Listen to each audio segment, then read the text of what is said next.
এক ক্ষণজন্মা বিপ্লবীর বিরচিত বিদায়। ধূমকেতুর মতো আবির্ভূত হয়ে যিনি সজোরে আঘাত করেছেন ঘুরে ধরা রাজনীতি, শত্রুর বুলেটে শাহাদাত বরণ করা সেই মানুষটিকে।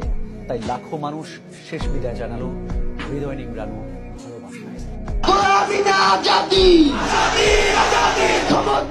তখনও জানাজা শুরুর কয়েক ঘন্টা বাকি। কানায় কানায় পূর্ণ জাতীয় সংসদের সবুজ প্রাঙ্গণ। বেলাগড়ায় দক্ষিণ প্লাজা ছাপিয়ে মানুষের ঢল চলে যায় মানিক মে এভিনিউতেও। ইনকিলাব ইনকিলাব ইনকিলাব জিন্দাবাদ।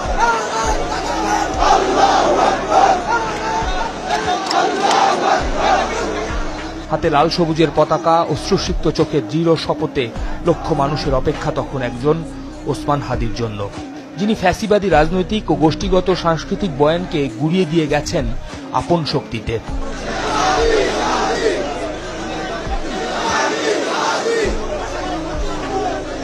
জানাজা শুরুর কয়েক মিনিট আগে পতাকা মোড়ানো হাদির কফিন যখন আসে জাতীয় সংসদ ভবন প্রাঙ্গণে, আবেগঘন এক মুহূর্ত চারপাশে।